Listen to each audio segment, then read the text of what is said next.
เป็นไงล่ะนายก4 คน 4 ท่านนะครับแต่ละคนโอ้โหประเทศเจริญมากเจริญมากเลยตบมือให้วิกฤตโออย่างนาปฏิซิมกินออกเปลี่ยนนายกประมาณเนี้ยมาชนะปีใบเนี้ยก็มันโคโปรยเกี่ยวเซรีกิเมโซเซรผมเกิดโอ้ยเมหัวเดียวกับเทียมรีบมันอาราเลยนะมันน้องปอยทาปฏิมเจริญมีไหนนี่วิกฤตอย่างเจ้ปฏิที่กี่พัฒนากี่พัฒนาทั้งความคิดความอ่านการรักษาทุกอย่างมันอาจจะไม่100%หรอกแต่คำว่าการพัฒนาเนี่ยวิก็ต้องมีการปรับเปลี่ยนเลขเปลี่ยนเพื่อให้คนอื่นมาบริหารเพื่อที่จะให้ประเทศเดิมบานต่อเติมมันเม็ดผมเองโอ้ยครอบครัวตระกูลนารวยก็รวยไม่อะไรเคลียนาเคลียในอันนี้กษัตริย์ก็กษัตริย์แล้วน้องเมียนกอจรอ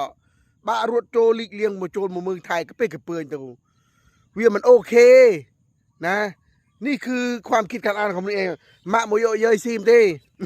ปรับเลยมะโมโยเยยซีมตี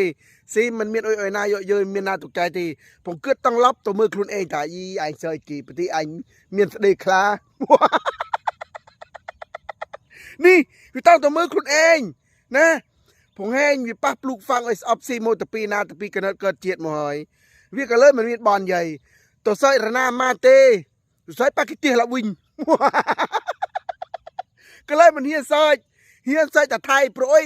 ไทยใจดีไทยตอนผมเกิดอพยพกี้ก็โอยบอลโนโอยบอลซีโอยใบจอโอยของโนโอยน้ำโอยทรัมซีโอยอาชีพโอยสับอย่างแต่มันเมียนกุนใส่ที่ใส่ต่างกันได้นี่